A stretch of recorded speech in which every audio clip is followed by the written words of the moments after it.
Hi there, everyone. Welcome to New Mexico Common Ground. I'm Corinne Rios. This podcast is about real conversations, the kind where we slow down, ask better questions, and try to find the truth, not just take sides. And today's episode, we are going to be a little unique because my guest is someone I know very well, my husband. He runs one of the largest data centers here in Albuquerque. He's someone who understands this industry at a level most of us don't. He's been in telecommunications for 40 years, starting with two-way radios, and as the industry has evolved, moving into the world of data centers. So I've had the opportunity to learn a bit more than the average person about this space. But that also means I've heard both sides, what people in the industry say and what people in the community are concerned about. And because of that, I'm going to ask him the same questions I would ask anyone else. So I want to say this clearly. This isn't about promoting anything. This is not about defending anything. It's about understanding something that a lot of people have strong feelings about, but may not fully understand yet. So let's get right into it. Thanks for coming. You're welcome. So my husband and I have been married 38 years, and we have just, he's been in the data center, started working with the data center in Albuquerque for like 3 years now. You've been there? About 2.5. About 2.5. I've been to the data center, so I know quite a bit of the problems, the issues, and the falsehoods that have been going around in the community. So we're going to start with something very simple. Pilo, what is a data center? Okay. So a data center is a place, usually a building, where all these telecommunication companies, media companies, all come together and meet or connect in one place, so that you don't have to go. Like, let's say you want to shoot something from El Paso, and you need to go to Los Angeles. You don't have to build something from El Paso to Los Angeles. You connect to Albuquerque, and Albuquerque will get you to Los Angeles. So basically, it's a hub where you can connect multiple companies and multiple data streams together. Instead of each company having their own hub everywhere, is that what you're saying? Yeah, instead of having separate paths altogether to get from point A to point B or point Z, you all meet at once. So A, B, C, D, E, F, G, all the way through Z, all go to one place to connect with each other. Rather than having 26 different connections, you really have one connection in one building per company. Okay. What do they actually do day to day? So one of the things that I'm going to bring this up because my son brought it up. Oh, we were talking about this. He said that he didn't like data centers because we were making AI and we were putting people out of jobs. That is nothing.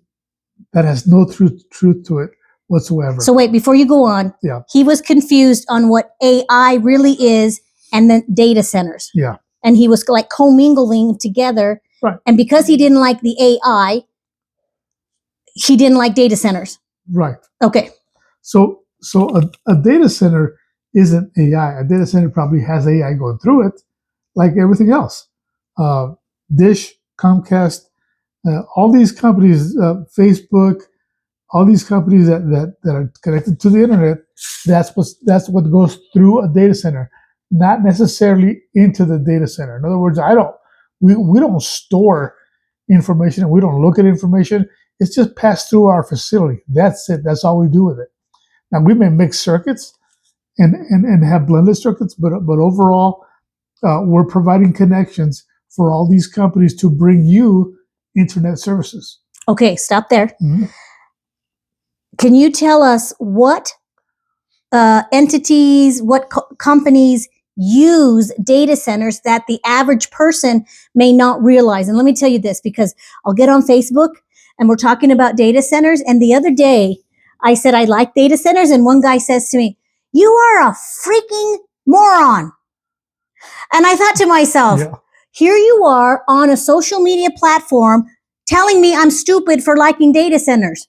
So can you tell everybody what goes through a data center that they use day to day and they may not even know it? Sure. So, I mean, obviously, Facebook goes through the data centers. Matter of fact, Facebook has its own data center, not too far away from here.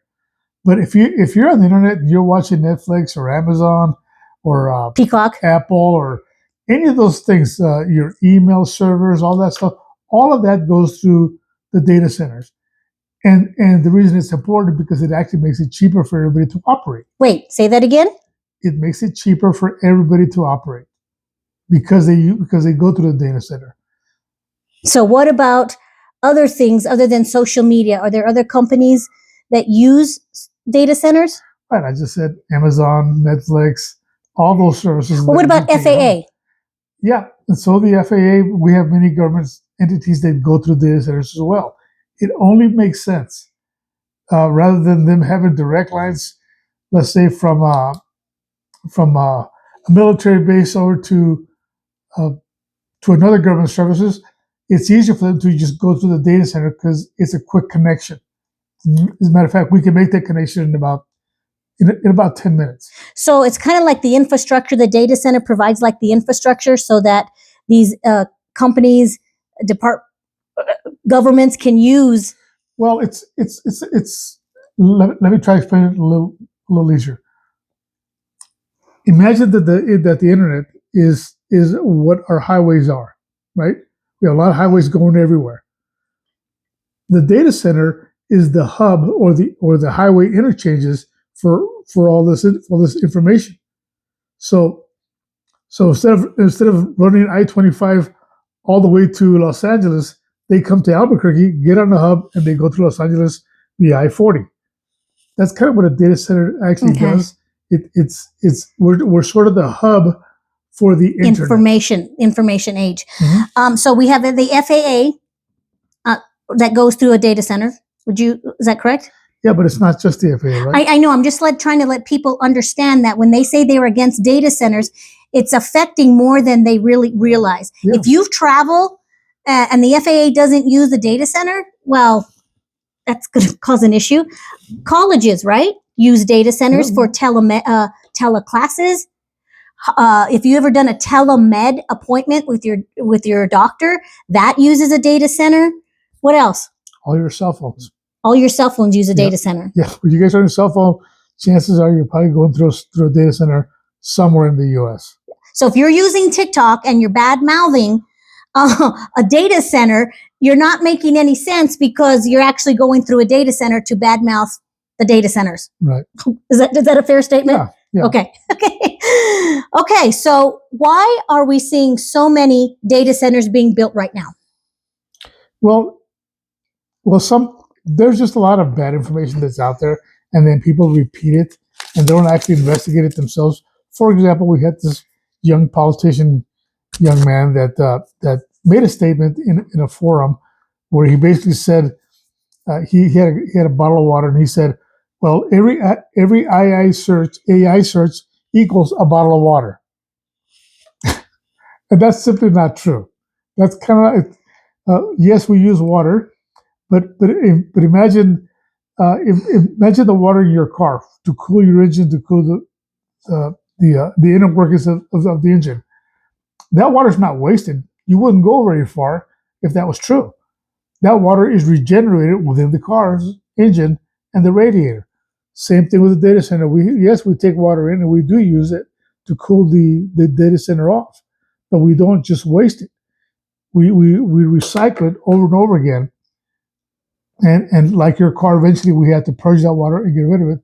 But we treat our water when it comes into the data center, and then we treat the water when it leaves the data center as well. Let's pause there, because the question was, why are we seeing so many being built right now? Well, population growth, population density, and yes, the increase of AI is going to actually make data centers grow because people want more and more data. And faster. Yeah. It's not driven by the data centers. It's driven by the population. And the consumer. Yeah. The consumer. Yeah. You, the consumer, are actually what drives data centers to be built. Yes. Okay. So now you hit on water a little bit.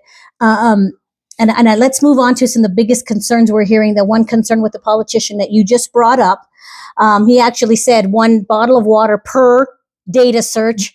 AI search. AI search. Right. So can you explain your data center without giving out the name, because you Explain what? Oh, the question.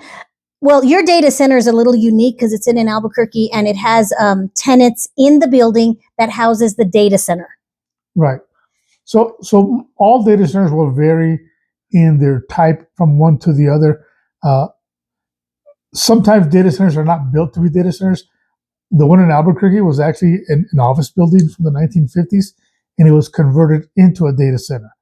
So we have a lot of lawyers and administrators and so on that actually work at that building. And one of the questions was, they're so noisy. So how is it that you can have a data center with lawyers in the same building? Right. And there is some noise. Obviously there's we have air conditioners and they make a lot of racket. They just do. But we have doors, and we close the doors, and we don't bother the other tenants. Now, what I did hear is there was a gentleman doing a YouTube video of a data center that was built by his house, and he said that there was a hum that was bothering him at night. And it is true, because a large data center will have a lot of air conditioners and chillers and water towers, and they do have X amount of noise that they make. But it's not noise that's above OSHA levels. They're actually quite safe. It really depends on how sensitive you are. If you live near power lines, you can hear the power lines work. Yeah, right. But we don't complain about that because we need power. You can shut it down, and then you can live in the dark and not have air conditioning and not hear that sound. That's right. You have to take the good with the bad. Yeah. Okay, so we're going to stick to the water and power. So a question that we had, we took some of these questions from a Facebook page that I administer. And how much water do they actually use? I don't know the exact number, but I will tell you that we don't just take water in and just throw it out. We recycle our water. We use it over and over again until we can't use it anymore. Then we purge it. And the easiest way to explain it to everybody, if you're not technical, it's kind of like a water softener at your house. The water softener takes in water from the city, and it treats the water to remove the hard minerals that destroy your pipes and that it feels better when you wash clothing in it, and when you take showers, you can actually feel the minerals on you. The water softener removes that to make it a little bit more comfortable. Softer. Yeah, basically to soften the water, but it makes it more comfortable for you, and it protects your pipes. We do the same thing here. We treat the water going into our system, and we treat the water when we're done with it. So I'm going to stay on that. So when you treat the water, you're using chemicals to treat the water so that it doesn't corrode your coolers or whatever you're using for, correct? Right. So when the water comes into us, we treat it so it doesn't damage our pipes.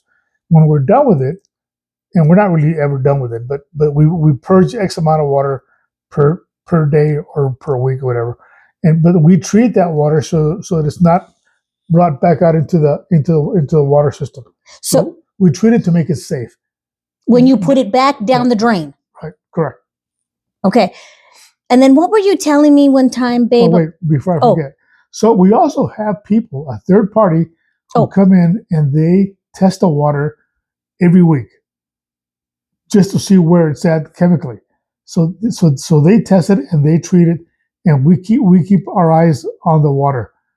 Coming in and going out.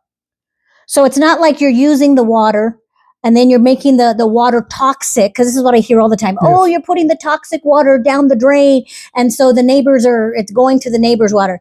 So what I'm hearing is that you have to get it tested, and it's regulated. It is. It's heavily regulated. It is, and we have to pay for that for that monitor, for somebody to come in and monitor that. And it's a third party. We're not the ones who are doing it. We pay somebody to do that professionally. To make sure that you are in good standing with the government regulations. Absolutely. So then you treat all that. They come and say it's safe, and then you can put it down the drain. And at that point, it is no different than any other building. Or your house. Or your house, correct? Yeah, absolutely. Okay. That's interesting to know because people just have this thing that you're just polluting and making the water toxic and then you're just letting it down the drain. That is absolutely incorrect. Correct. Okay. So you do recycle some of the water. Okay. I don't know what this is a question. What happens during drought conditions? Well, I guess it's the same for everybody, right? Yeah, we're right next to you. So, what do you do during drought conditions at your house? Well, Conserve. Yeah, you don't water your lawn. And we have a little bit of grass outside, so we do water. And we probably do what you do, cut back on watering your lawn and your trees. Can the data center cut back on using water? Well, as far as our cooling goes, no. That water is always going to be replenished, but we're always using it. But we're not using new water every day. It's the same water being used over and over, like your radiator in your car. Okay. All right. I think this is where people feel the most tension because water resources matter a lot here in the desert. Absolutely. So we're going to just stop there with the water and we're going to go to the power. And I think just talking to you and these last 2.5 years, what I'm hearing from you is that power is more of a concern than the water. Is that right? That's absolutely. Okay. So do data centers strain the electrical grid? Absolutely. We do use a lot of power because we use power to power up the equipment that our customers use to talk to each other. We use power to cool the building down. We use power to cool down the individual data centers and the racks and all that equipment. And yes, we do use power for that. But I would say this is a problem that every industry that comes to New Mexico is going to feel. We don't have enough power in the state. We used to have excess power. Back when I worked for Tri-State, we used to have excess power. And then we shut down the coal plant, and now we can't do it anymore. Now we're struggling for power. Now we're in a deficit, actually. Yeah. We're in a deficit because our governor closed the coal plant in the Farmington area. No, it was the one near San Juan. It was the one by Gallup. It was the one by Gallup. Oh, yeah, that's right. Yeah. And so when she did that, instead of maybe trying to make it less pollution or whatever, she just shut it down. Yeah, and they never built another one. So, like that's what happened to California. They stopped building power plants, and eventually they got to the point where they were in a serious deficit, and they had to buy power from us. And when we no longer sell them power, now they have the occasional rolling blackouts. Yeah, where you lose air conditioning in the middle of summer. So a data center is obviously going to have more strain on the electrical grid just because of what they are, right? The bigger house you have, if you have a 5,000 square foot house and you want to keep the air conditioning at 68, you're going to also cause a strain on the electrical grid, correct? Than your average person. Yeah, and that goes for pretty much all other industries. For example, theaters. Yeah. Theaters house temporarily house a lot of people in there in the middle of the summer. Well, they have to keep the theaters cool. So they have a lot of air conditioning that they have to use to cool that theater down. And they're a strain on the grid, just absolutely like the Cottonwood Mall here. Yes. I mean, I don't even think anybody goes to the mall anymore. I mean, I just don't see it like we did in the 80s and the 90s. Yeah. But they have to keep that building cool, right? So it's all it's a business, and that's just where it's at. And they just use a lot of power. The bigger the building, the more people are in there, the more power you're going to use. In our case, we have quite a bit of people there, but we also have the data center, so we draw quite a bit of power. Because those machines that I've been in there, I don't know if anybody's ever seen a data center though. You got a lot of machines, and my husband would always tell me in the summer, do not run the dishwasher, do not run the washing machine, do not do any extra work to create more heat. But a data center has to create heat because you can't just turn off the machine, the data center. What do you call them? The racks? Racks. You can't just shut them off at night or during the day because nobody wants the internet shut off. Exactly. So, okay. All right. Oops. Oh, hold on. I lost my spot here. All right, the next question, Pilo, is um, are you rising utility bills connected to them at all? So I guess what this is, are my, I would say yes, because, because the more pull or the more draw you put on a system, you're going to have to spend more money to keep up the infrastructure for that power. You can't just go over there and build another power grid overnight. It takes years, it takes decades to do that. There's a lot of regulation. So anytime somebody comes in and draws more power, especially if you don't do a study to figure out how much power you need and whether you're going to be affecting your neighbors and so on, that's going to cause problems. So yeah, the power companies will have to spend more money to bring the power in, and they of course will take that cost and pass it on to the pass it on consumer. yep, to everybody, including us. Yeah, including you, because you don't get any breaks on your power, do you? No, we pay our bills like everybody else does. So just by nature, a data center it is power hungry because of just the nature of it. You got all these machines in one building and they're constantly going. They generate heat. So you got to keep those cool in order to provide us with our streaming services on Netflix, right? Absolutely. Okay. The next set of questions is about jobs and community impact. Mm-hmm. Do data centers really create long-term jobs? And the answer for that is yes. And now the data centers don't need a lot of people to run them daily. That's not true. You could probably do it with maybe 5 to 6 people, and that's all you would need. However, I will tell you, working at a data center, I work with a small army of vendors and contractors that help me run the place: electricians, plumbers, general construction, security. I said plumbers, right? You said plumbers, HVAC guys, electricians. Yes, that never ends, and we're constantly hiring these guys just to maintain the entire system. So we do spend quite a bit of money on the local economy to service our systems. And it's not just a little money; it's a lot of money to keep those HVAC systems going. Yeah, and the electrical. What I've known from you is that it's a lot of money being generated into our communities so that they can pay their employees to go and help you. Yeah, and it's like every week you have somebody going over there. it is quite a bit of money. It takes money to run a data center for sure. Yeah, and we have to have some very specialized people that can come in there and work on some of these systems. And sometimes we have to bring people in from out of state. Why is that? Well, because there are very few people that can do that kind of work. So, if you only have 1 or 2 companies in Albuquerque that can do something, but they're busy, you got to find somebody from Colorado or from Arizona or Texas, because that stuff can't wait. Yeah.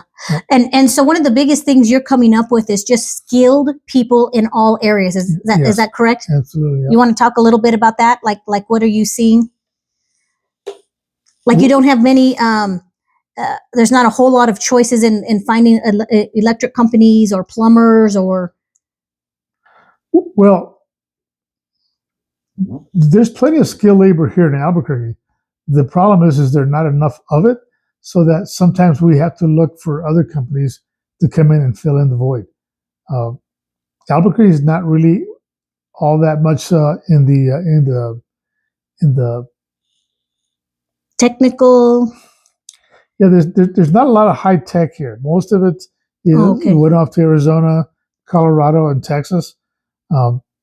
The reasons for that are somewhat political. I'm not going to get into that, but I myself, I have struggled hiring people that are qualified to do this kind of work all the way back in the 80s, and even back then I had a tough time finding people that could do this job. So data centers do bring in technical people, but for us it's kind of hard to find somebody within the population to do some of these things. Yeah. So here's another question. What do data centers actually bring to a community? I think we already talked about that.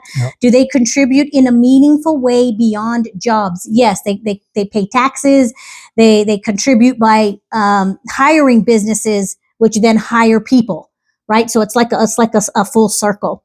So now we're going to talk about something that people are pretty skeptical about. Do residents end up paying for data centers in any indirect way? That's a good question, and it's a good question because it opens other questions. Let's just stick with one question. Yeah, but and we've talked about this through some politics that are going on here. And sometimes, what I always tell people whenever they ask me a question like this, I say, well, you should really need to stay on top of your politicians, because it's not the data centers that are going to do something that's going to hurt the community. It's going to be your politicians. If you don't watch what your politicians are doing, that's very dangerous. Like, what are you talking about? Well, somebody can put something in the bills that cost you money somewhere down the road. Like, let's say, well, we want to build this large industry, but we're gonna have the taxpayers pay for the roads and pay for the infrastructure. That's what you have to watch out for. It's not us doing it. It's not the data centers. It's your politicians. Good point. Yeah. What kinds of tax breaks do you get? Do you even know? You're not really on that other side. No, I'm not.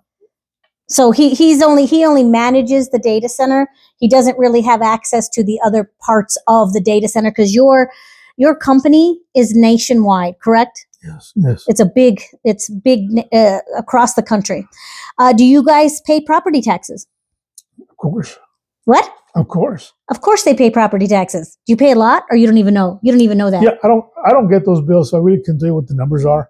But we pay our taxes just like everybody else. We pay our bills like everybody else. You pay electricity, you pay water. Absolutely. If we don't pay our electricity, they will shut us off. So yes, we pay our bills on time. Okay, I'm going to go to this data and privacy section here. Who actually has access to the data stored in these centers? Well, this data center does not store any data. Now, it could be that our vendors, like let's say Dish, Netflix, they may have some data, but we don't have access to it. We just pass the information back and forth. Okay. From A to Z, from Z to D, and so on. That's all we do with it. We don't have access. Do some data centers store? I imagine Facebook. Facebook has their own data center down there in Las Cruces. I'm pretty sure they have storage for their information. That what's his name? The owner for Facebook. Is it Zuckerberg? Yes, Zuckerberg has the information, not us. We don't. So then you won't know if companies sell people's data. Yours surely doesn't, because you don't store it. No. And I guess that's why it's really important for people to understand what kind of a data center it is. We're just a hub. You're just a hub. We're a hub for all of our vendors and customers. Okay, let's see. I've heard people worry about surveillance or loss of control because of the data centers here. Do you understand that question? Loss of control of what? I have no idea. Yeah, that question needs to be refined. Okay. All right, so let's go on to a few other things. What are 3 things people get wrong about data centers? And I'm going to tell you something. When people talk bad about data centers, it really pisses me off. Because my husband works there, because we use it all the time. So what are the 3 things that you're hearing that people get wrong about data centers? Well, the water consumption is usually the first one that they get wrong. And I understand it though, right? Because somebody, we live in the desert and we have to be careful with it. But again, it's the politicians that are being careless with it. It's not going to be the data centers, because we stand to lose money. So we don't do that. We don't want to lose money. There you go. And losing water like that and wasting water would be losing money. So we're not going to do that. Okay, good point. Is there something else you think that people get wrong about data centers? The AI data center connection that we kind of already talked about with our son. Well, that's the first time I ever heard it.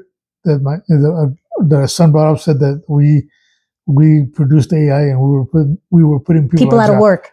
Yeah, we don't do that at data center. We just pass information back and forth. Actually, we never touch it. It's just a fiber optic connection for us. We make the connection and we get out of the way. According to you, what are three concerns people are actually right to have? What do you think we should be concerned about data centers? I would say that your politicians are going to be the biggest threat to your communities. And why is that? Because they can sell your water from underneath you, and they can sell your power from underneath you as well, and they can put a bunch of taxes on you to build something that you didn't agree to. So that's going to be your biggest threat. That's just from what I've seen. If you know what's going on in Iran, Iran is almost out of water, or basically they are out of water.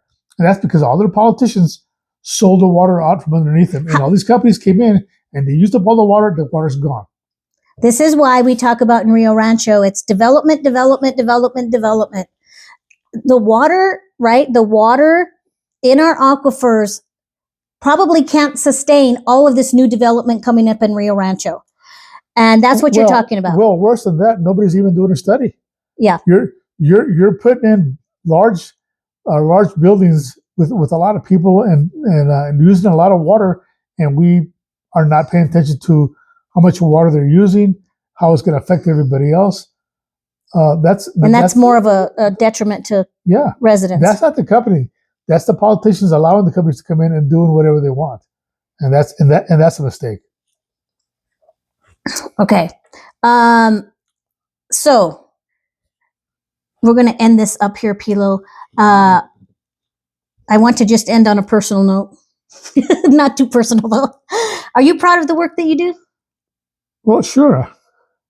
I know we provide a service, and nobody really cares or thinks about us until the power goes down or something. Well, when you lose your internet, then I hear it. No, when you're buffering. That's right, you're buffering. Absolutely, then people get mad, but and that's the way it should be, right? We're going to work hard. We're going to be diligent about what we do to make sure that we stay up 100% of the time. For us, for the consumer. Yeah, that's what the public demands. The public demands and our customers demand 100% uptime, and that's what we do. If you could change something about the industry, what would it be? I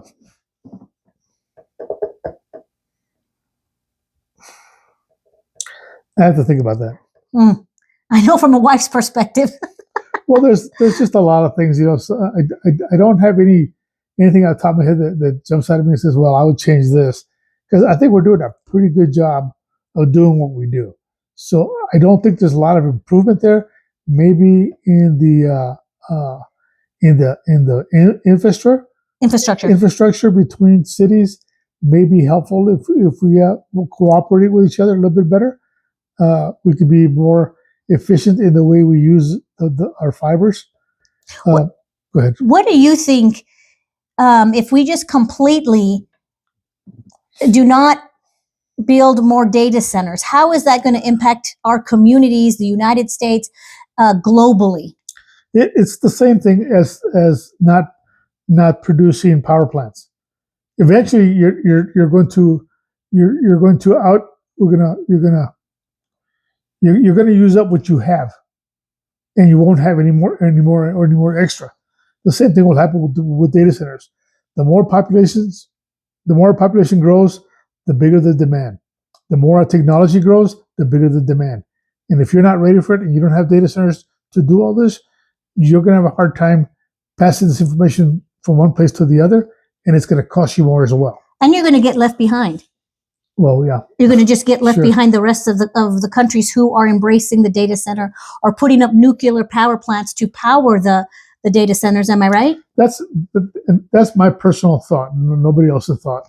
But I see power being a big problem for much of the United States, especially in California, but here in Mexico too. We don't have enough power. And I think eventually, because of all the regulations that we put on power plants, and even nuclear plants, the easiest thing to do is to get a small nuclear power plant that like we have in France, where France makes these things, and they're actually quite safe. But I think eventually, whether we like it or not, we're going to end up going there. Because we need more power. We need more power. Because you, the consumer, want it. Yeah, you want more power, but nobody wants to. Nobody wants oil or fossil fuels, and nobody wants to use coal. But here we are. And the solar's not going to work. And neither is the wind, so you're gonna have to go nuke. Go nuclear, okay. All right. Was there any other last things you want people to just really understand about data centers? Because I think if we don't really have like a basic fundamental understanding of the data centers, we are just saying things that are not true, and that just drives me nuts. Yeah. Well, there's always that group of people that are going to conspire or think everything is a conspiracy. But the conspiracies will be within your leadership. So what I would tell you out there is pay attention to what your people are doing, to what your leaders are doing. That's my best advice. All right. Thanks, babe. Yeah, all right.